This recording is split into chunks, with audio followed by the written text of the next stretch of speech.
Muy buenas noches. Esta es la clase de Filosofía General del día sábado 4 de abril, debido a que pedí las disculpas, ya que la teníamos el jueves pasado y debido a problemas personales la transferí para este día.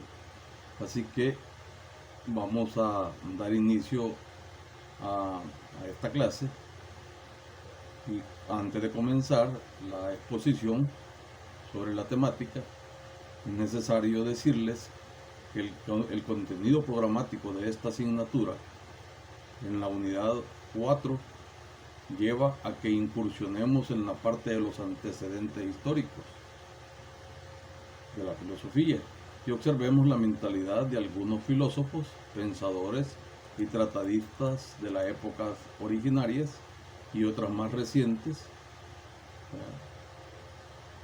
pero no como un simple conocimiento y que ahí quede, sino que encontremos a este conocimiento que vamos a tener cierta aplicabilidad tanto en nuestra vida humana normal, en la laboral, así como en lo profesional.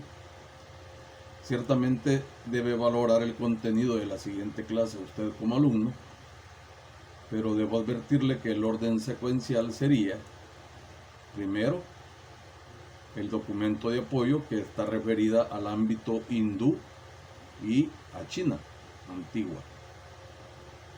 Ese documento lo tiene en el material de apoyo de esta clase. Segundo, deberá tener en cuenta lo que digamos y veamos en esta clase.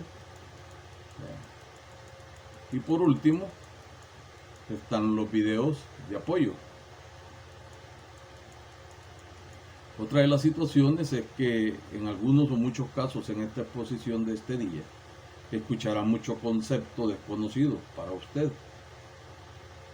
Primero porque por primera vez lo estará escuchando, posiblemente algunos han leído, otros no, pero en todo caso le voy a recomendar que cuando esté en la clase escuche con detenimiento y si escucha algún término, algún concepto que no lo conozca, pues vaya armando su propio glosario de términos, los investigue para una mejor comprensión. La intención de esta exposición es posibilitar algunos acercamientos a ciertos aspectos principales del periodo de la historia de la filosofía, específicamente la filosofía occidental, ¿verdad? Que lógicamente tiene que ver con la filosofía griega. ¿Por qué razón? Porque nuestra manera de pensar está en gran medida condicionada e influenciada por el modo de pensar de los griegos antiguos. Algunas de sus producciones, generalmente científico-técnicas, han sido superadas y perfeccionadas por la modernidad, pero otras han sido solo perfeccionadas y algunas no han sido ni superadas ni perfeccionadas. La filosofía actual a veces busca justificación y legitimación, y en muchos casos para definir cuál es la esencia de la filosofía se ha abocado a los griegos para mostrarla en su gestación.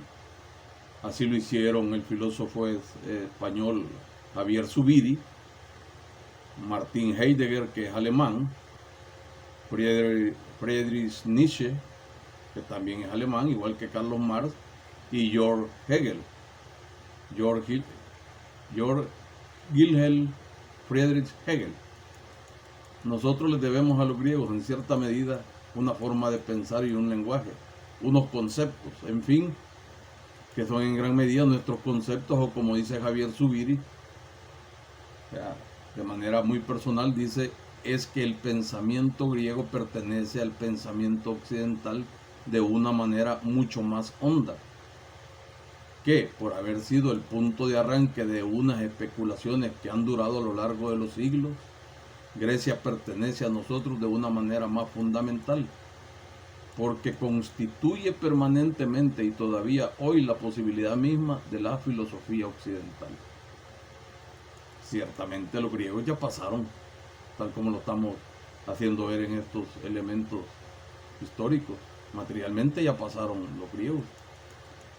En este sentido, Grecia pertenece al pasado, que ya no es pero donde hay continuidad histórica. Lo que desaparece no cae en el vacío, sino que al desaparecer deja a las subsiguientes generaciones una situación definida por las posibilidades que le ha legado aquello que ya no existe.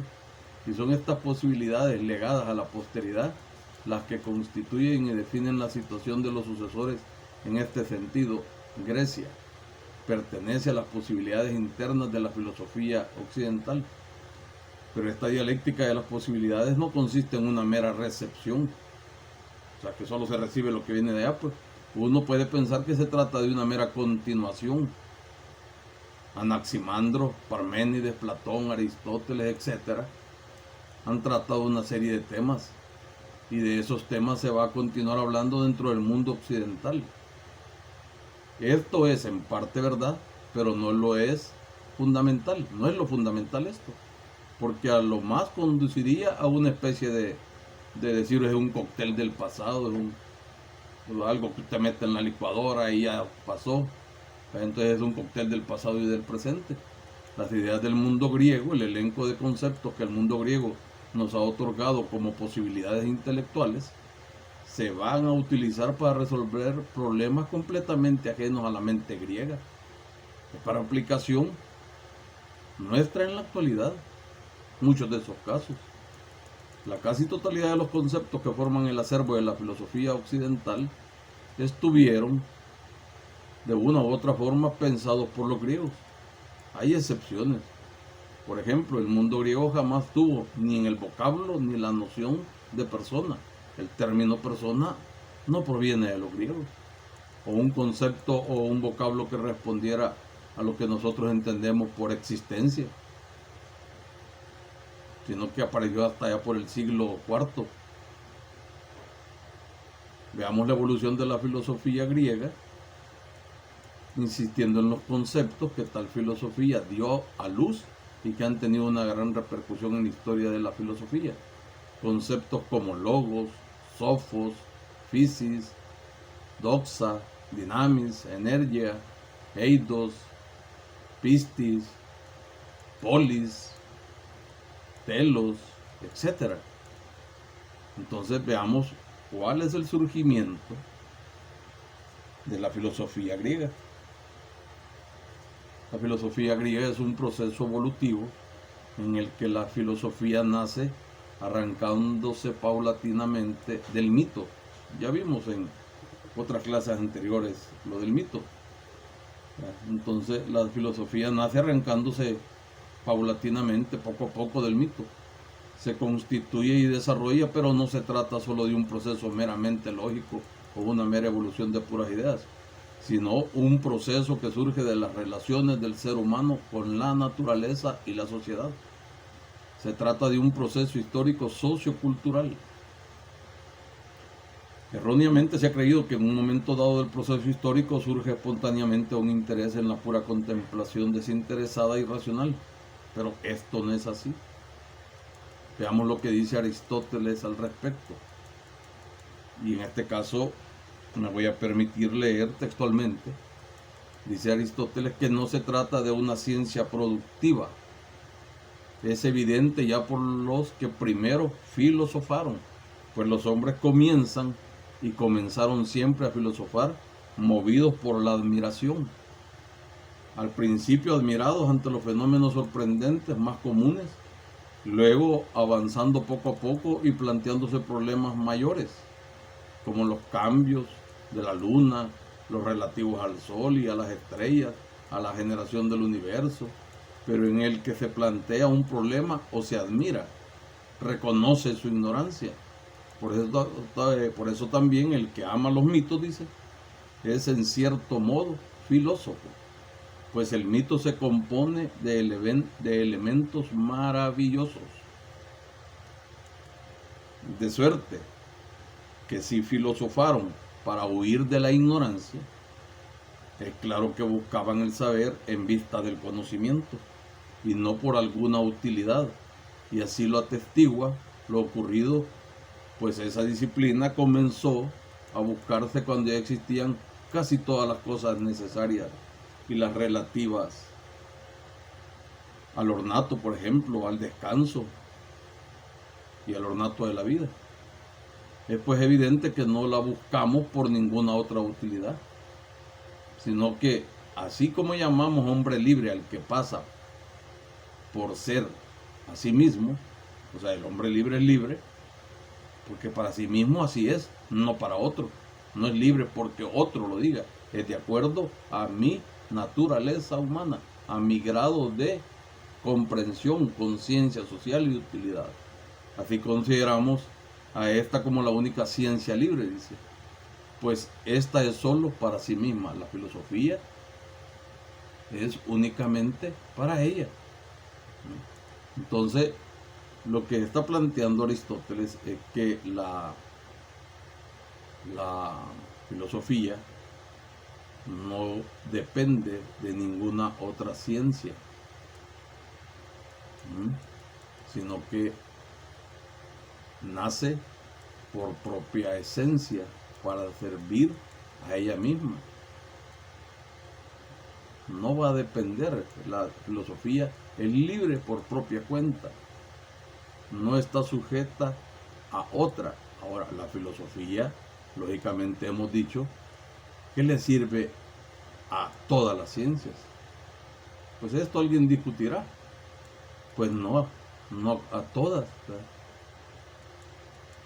Bueno, en todas se reflexiona, en todas se razona, en todas tenemos que tener dudas.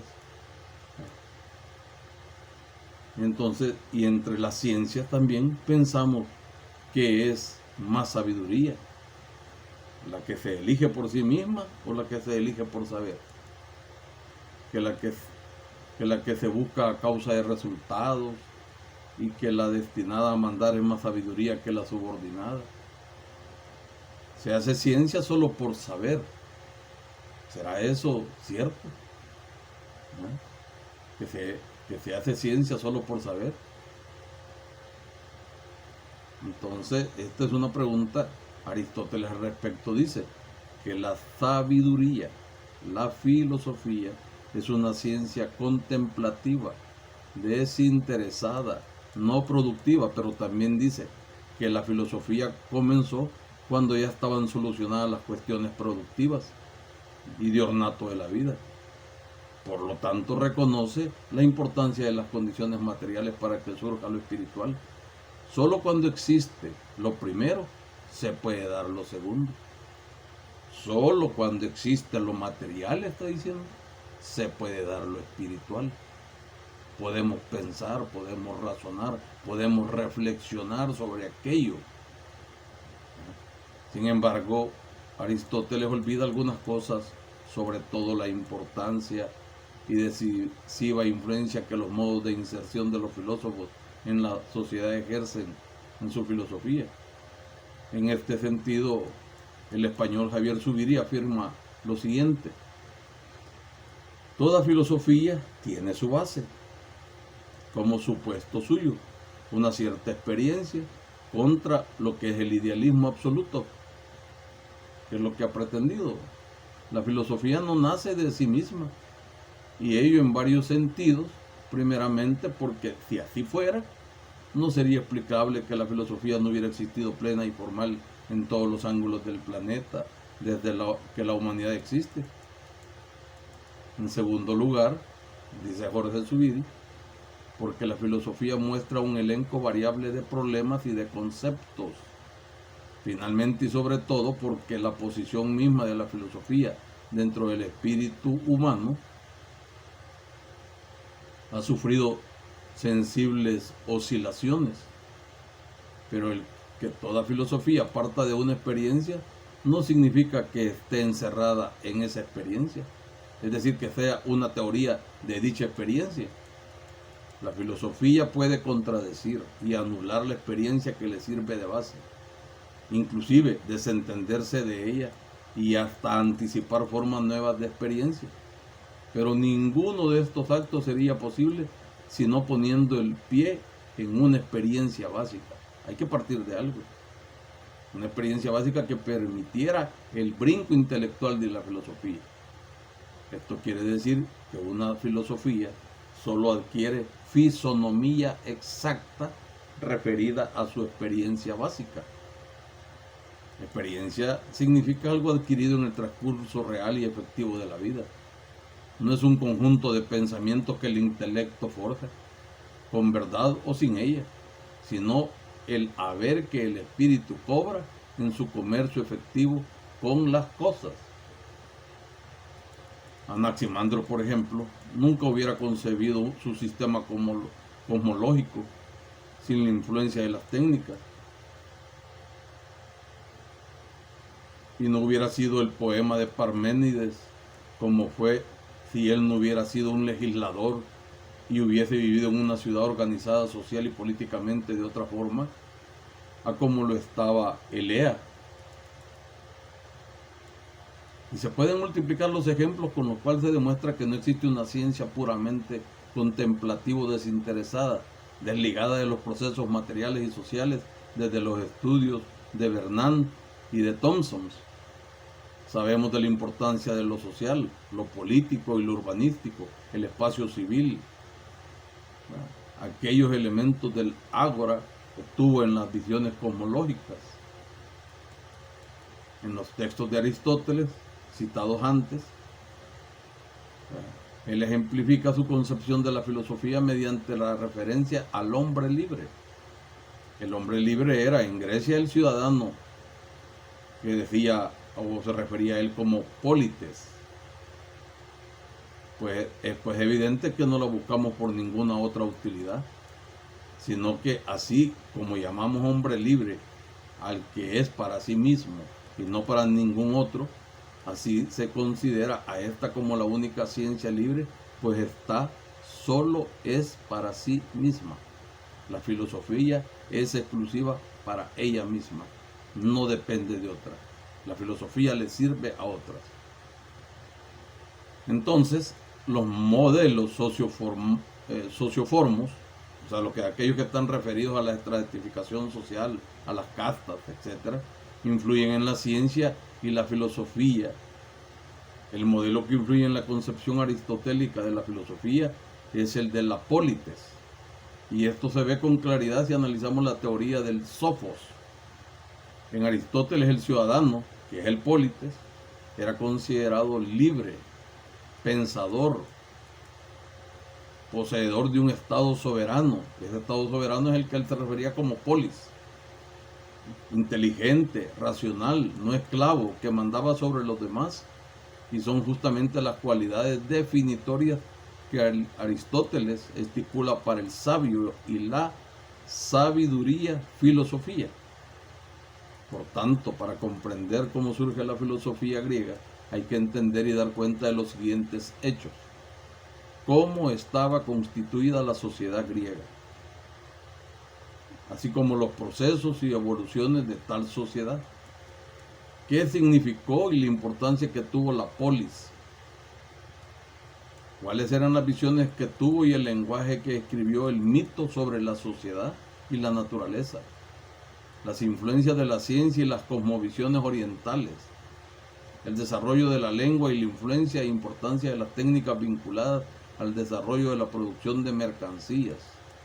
Dar cuenta de estos puntos y de cómo ellos, más la genialidad de algunos autores, generaron una específica cosmovisión, es dar cuenta de la filosofía griega y por ende el origen de la filosofía occidental. ¿Por qué precisamente en Grecia hubo tales autores geniales? Los filósofos. ¿Por qué aparecen en Grecia y no en otro lugar la específica cosmovisión de ellos? O sea, la manera de ver el mundo, pues de entender la realidad. ¿Por qué no aparece en otros pueblos? Por ejemplo, en los pueblos orientales que habían alcanzado altas cotas de desarrollo de la ciencia, pero no aparecen tratados científicos teóricos ni surge la filosofía en ellos como un modo de vida teorética en el sentido griego. La hipótesis que se sostiene ahora es que fue la organización político-social de los griegos, la polis, el elemento decisivo en el surgimiento de la filosofía. ¿Por qué? La polis implica libertad y contrastación de ideas. El logo de la polis patentiza la unidad y la diversidad de la oposición de clases. Las polies de la ELADE adquieren su ser por reacción y en lucha contra la diferencia de los bárbaros. No, habría que irse a los antecedentes históricos, buscar las guerras contra los persas, las guerras médicas, etc. La polis escribe un derecho que publica. ¿Ya? Por ejemplo, las leyes de Solomon. El ágora, centro de la polis, o sea, el punto donde concluye la polis, es el lugar de la concertación libre y de la expresión de la diferencia. La historiografía moderna ha reconocido la importancia de la polis y la influencia que tuvo en la manera de entender la vida, manera que propició la aparición de la ciencia y de la filosofía. Las representaciones por cuya virtud nacieron, entre otras, las ideas del derecho natural en Occidente, brotaron de aquellas formas más racionales de concepción antropomórfica del mundo que en la primera filosofía griega reemplazaron al mito. Cuando las antiguas estructuras sociales caracterizadas por la existencia de la nobleza rural dejaron paso a la polis, las formas de vida urbana constituyeron el modelo de explicación del mundo, por oposición a la arbitrariedad de esa nobleza constituida por los dioses olímpicos y a los impulsos irracionales de los demonios primitivos. El nuevo pensamiento está constituido y condicionado por el paradigma de una acción planificada y sistemática, normativamente regulada, propia del ciudadano en una actividad productiva especializada y en un ordenamiento comunitario riguroso. Sin la polis no se hubiera producido la filosofía griega. La filosofía es una ciencia para sí, libre, pública, que surge de la libertad que da el contraste y la discusión. Estas son las características de la polis, y por ello todo historiador de la filosofía griega ha de dar cuenta del hecho y la esencia de la polis, y de cómo ésta influye en el modo de pensar filosófico. ¿Cuáles son esas interrelaciones mito-logos, el pensamiento mitológico versus lo no mitológico? En la historia de la civilización griega, mejor aún en la cultura y civilización griegas, es difícil saber cuándo hay un pensamiento no mitológico. Algunos autores han sostenido que el pensamiento de los presocráticos es racional, porque se ha apartado de un pensamiento anterior mítico religioso. El viejo pensamiento mítico se caracterizaría por describir y explicar el mundo sin basarse en la observación ni en la contrastación. Las explicaciones, descripciones del mito serían simbólicas, basadas en personificaciones divinas de las fuerzas de la naturaleza y que por lo tanto no se ajustarían a la realidad de lo sucedido. Pero tal forma de entender el pensamiento mítico y separarlo del experimentalista y o racional no es en modo alguno convincente. Actualmente, a la luz de las últimas investigaciones sobre el mito en general y sobre los mitos de los griegos en particular, la cuestión debe plantearse de otra manera. Es seguro que el pensar mitológico va asociado a un modo de pensar mágico religioso. Acuérdese de algo que ya vimos en clase, pues el mito de la caverna de Platón, la alegoría de la caverna de Platón. Es cierto que los presocráticos explican el mundo de forma muy diferente a como se explicaba. Por ejemplo, en Homero, pero también es cierto que en los presocráticos hay una gran presencia de una forma de pensar y de decir fuertemente personalizada. Divinidades y conceptos divinizados aparecen. Por ejemplo, en el poema de Parménides, y la personalización es propia de un pensar mítico. También es cierto que los relatos míticos continuaron aún en la época de la sofística. Por ejemplo, el mito de Prometeo. Usted habrá leído allá en bachillerato, en primaria, aquella famosa obra de Prometeo encadenado.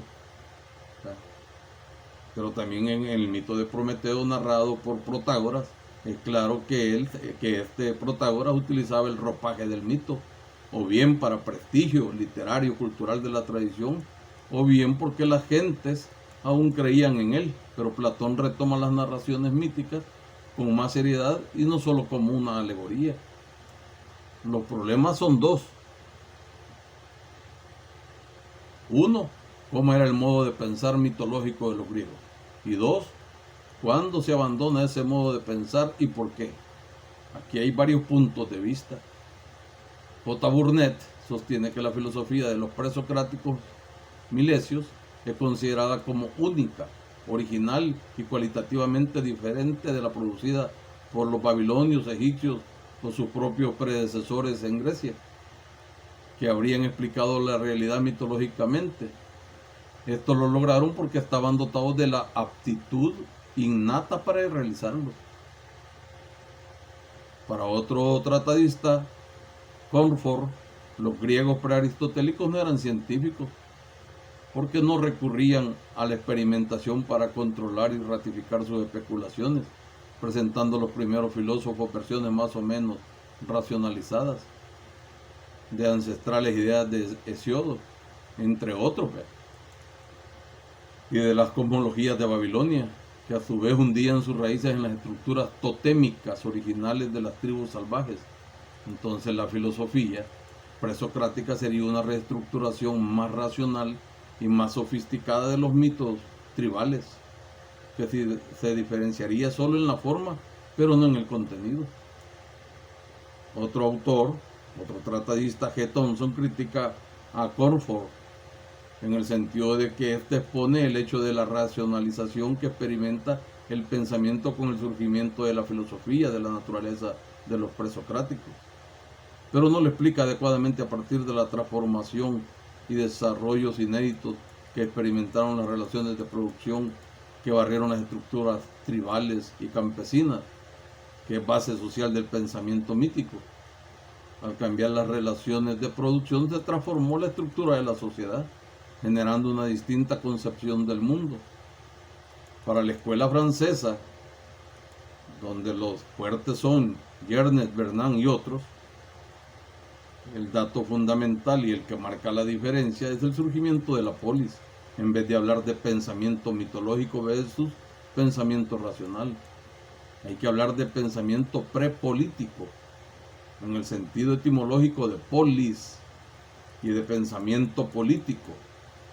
El pensamiento mítico sería un pensamiento prepolítico, en el sentido de ser el pensamiento de una sociedad fuertemente jerarquizada, característica principal de las sociedades monárquicas y aristocráticas de base agraria, previas a la instauración de la polis en la Helade, núcleo de la democracia. En sociedades de este tipo no puede haber filosofía en el sentido de teoría libre sobre los seres humanos y las cosas, sino fijos bloques ideológicos de interpretación sobre el mundo humano y las cosas. A diferencia de la organización social en el despotismo oriental, la polis supone superación de formas tribales de vida, existencia de una legalidad consensuada, común, pública, asumida y aceptada por todos, una mezcla de lo cívico y lo religioso, mezcla del ágora y acrópolis, existencia de una legalidad que se constituye a partir de las diferencias de las distintas clases sociales, creación de un nuevo lenguaje. En el ágora se contrastan las diferentes opiniones y los distintos intereses de la contrastación. Surge la voluntad de ser, la unidad en las diferencias. Pues bien, ¿cuáles son las similitudes y diferencias entre la verdad mítica y la verdad filosófica? En primer lugar, se diferencian en que la verdad mítica es asertórica impuesta.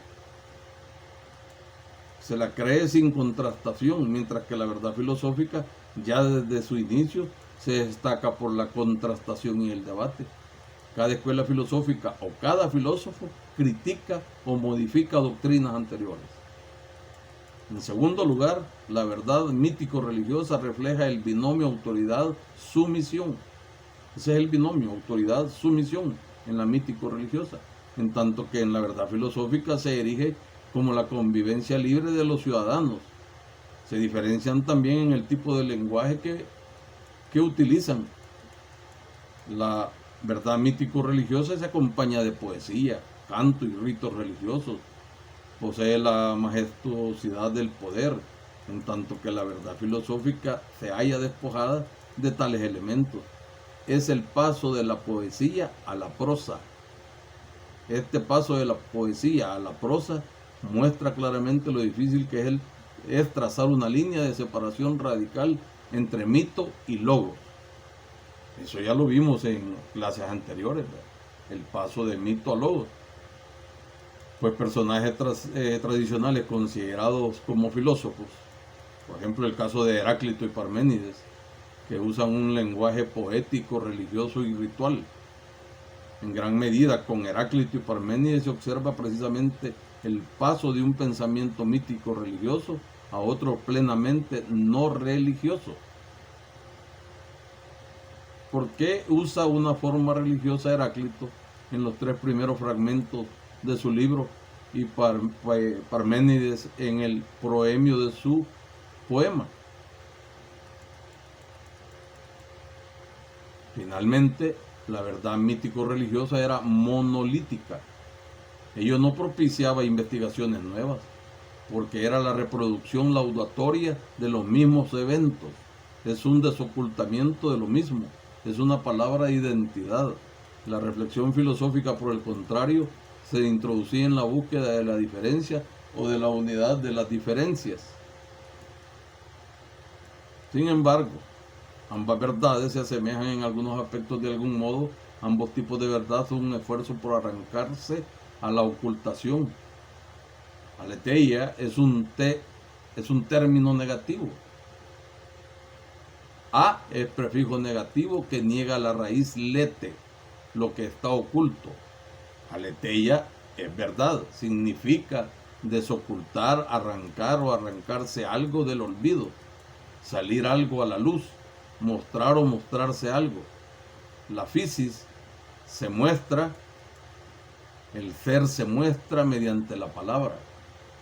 El logo se muestra en la sociedad y la religión homéricas y en otro tipo de religiones, como por ejemplo las religiones mistéricas, la religión que fundamentalmente era ritual, celebrando en sus misterios el de la naturaleza y el de la vida. Propiciaba cultos, ritos, actos en que los sacerdotes recordaban, transmitían a la memoria la verdad oculta, aquellos que los seres humanos tendían a olvidar de manera semejante. La verdad filosófica era un desocultar mediante la investigación y el razonamiento lógico, los misterios, las cosas ocultas de la naturaleza, la mente, el noetos y el comportamiento de los seres humanos.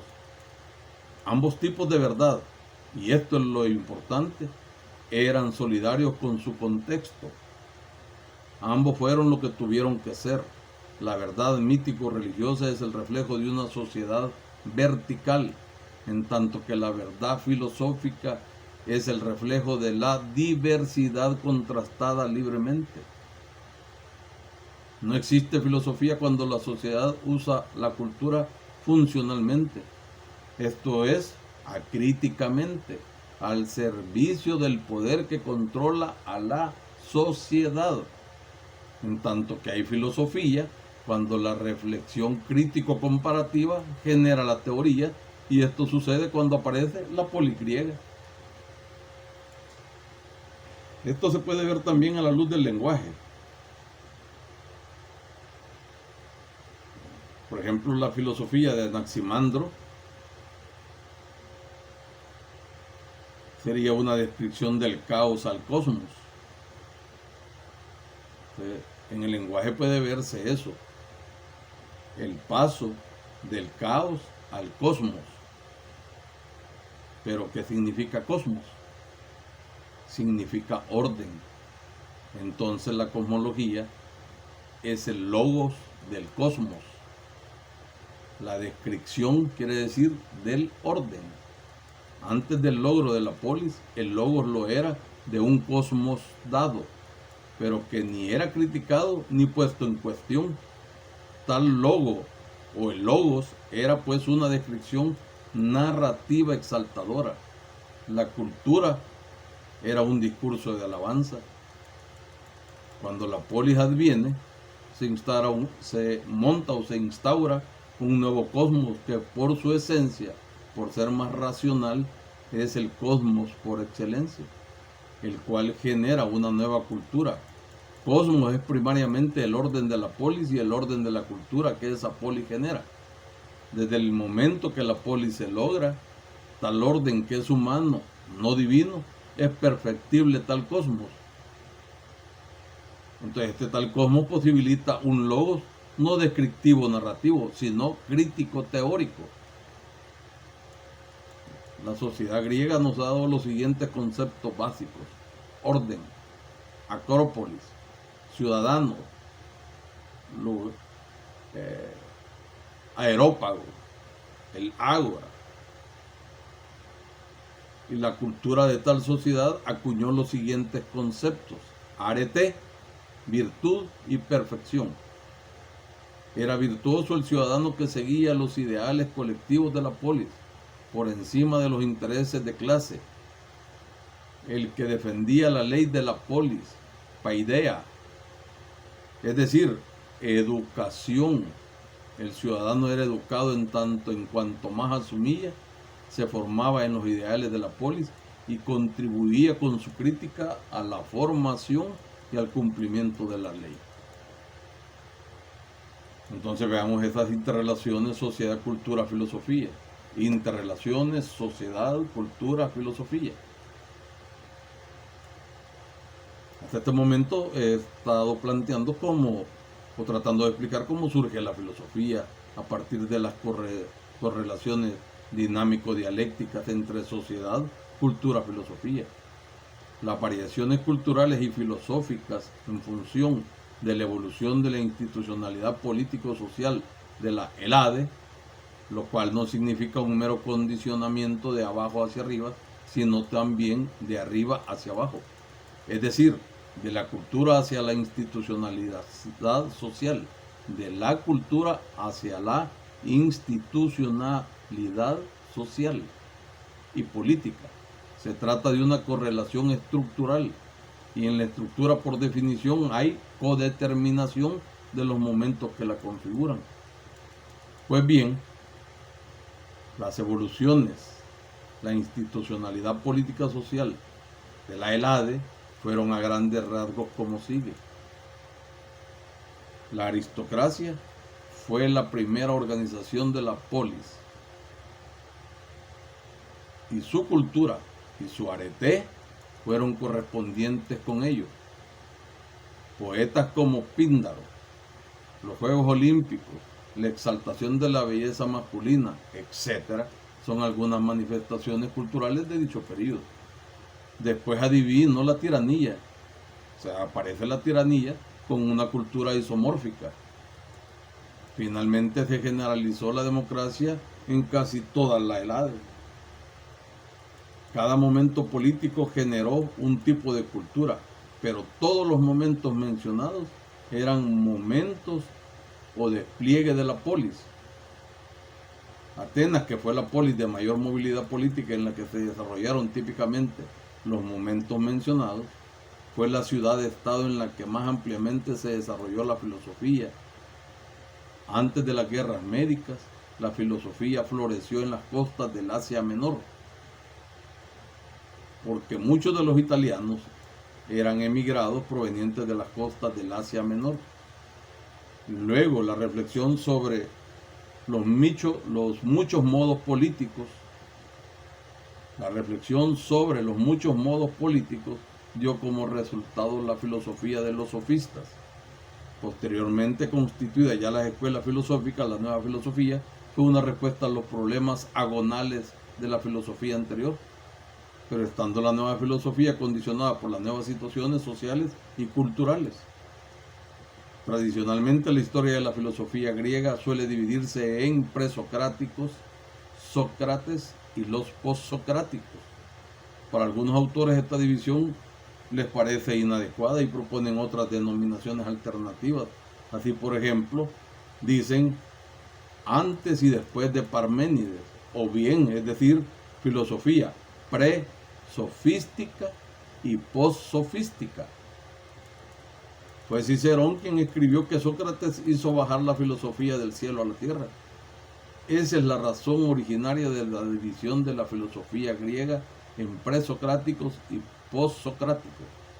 Lo que significa esa afirmación es que Sócrates habría dado a la filosofía una orientación antropológica, erigiendo al ser humano en modelo y norma de filosofar. Para algunos, tal afirmación debe ser matizada.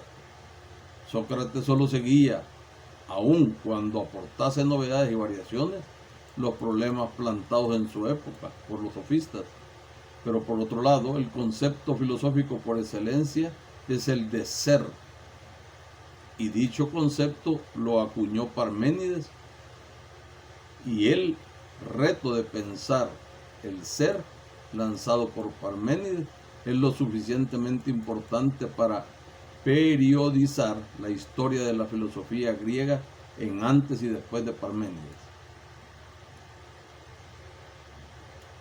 En las postrimerías de la polis surge filosofía de la añoranza, resumen del espíritu de la polis que se derrumbaba hacia Aristóteles, por ejemplo, en la época de la sustitución de la polis por el imperio, por una nueva forma política que destruirá la eticidad lograda por la Helade clásica. El desajuste individuo-estado hará que surjan filosofías de la salvación individual, y así aparece el epicureísmo. Bueno, con esto posiblemente, si no lleva la secuencia lógica de lo que ha estado escuchando y no repite otra vez esta clase, porque la va a poder escuchar cuantas veces sea necesario, porque tiene mucho significado, mucha connotación para aplicarla a nuestra realidad, no solo como estudiante, no solo como futuro profesional o ya en su vida profesional, sino que en todos los ámbitos de su vida. Mucho de lo que ha escuchado usted lo puede poner en práctica. Le solicito haga los esfuerzos. Voy a terminar este momento diciéndole: hagamos los esfuerzos por seguirnos quedando en casa. Esto no depende de mí, porque algunos dicen por qué me estaban escribiendo y diciéndome: y licenciado, ¿y por qué no puede llegar usted a dar clase? Esto no depende de mí. No depende de mí, créalo. Entiéndalo. Entonces, usted posiblemente estará estresado. Busque qué hacer, hombre. Busque pequeñas cositas que hacer en su casa. Busque atender a su papá, a su mamá, su compañera de vida, su esposa, su esposo. Busque qué hacer en el pedacito donde se encuentra. Busque arreglar algo que nunca ha arreglado. Encuéntrale sentido. Si no le encuentra sentido, pues duerma, y tal vez en el sueño, relajado, descansado, pasan los días más tranquilos. Pero no se expongan. Yo voy a decirle que esto no depende de mí, y ciertamente es un mensaje, yo así lo creo, ¿ya? Para disculpar que intento más de lo debido hacer lo que usted razone de otra manera para que me entienda. Ciertamente este es un mensaje de mi Señor Jesús. Estamos haciendo mal muchas cosas como humanos. Nos está pidiendo que rectifiquemos, que corrijamos, que actuemos de manera distinta, que seamos solidarios, que olvidemos el egoísmo, la envidia, que nos acerquemos más como sociedad, pero que nos acerquemos también a Él por medio de la fe. Si esto nosotros vamos entendiendo y vamos procurando una vida mejor, posiblemente no venga otra prueba más difícil que la que estamos atravesando. Si nosotros nos corregimos, mi Señor Jesús puede pensar, puede decir: me están entendiendo, y puedo parar la cadena de pruebas que les tengo listas. Actuemos distintos. para el que es creyente o el que no es creyente, pues yo lo invito a que reflexione. A partir de este momento, yo lo dejo en total quietud, total reflexión, y solo le voy a mandar anuncio o aviso para que no se le olvide que el lunes 13 comenzamos con los exámenes parciales. Ciertamente usted está ahorita en filosofía general, pero para los que llevan introducción, ese día no nos presentamos a la universidad, insisto, porque allí termina el decreto del régimen de excepción. Posiblemente vaya a haber prórroga, pero está cifrado hasta ese día. Entonces ese día el examen de introducción al derecho le aparecerá en formato virtual, formato electrónico. Yo le voy a mandar el aviso.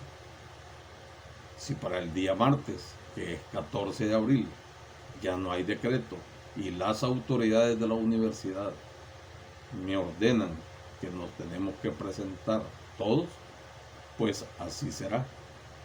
Pero esto no depende tan solo de autoridades, y le pido que recuerde mi pensamiento y mi creencia. Esto depende de mi Señor Jesús. Él le proteja, Él le proveerá, y tenga feliz descanso. Feliz noche.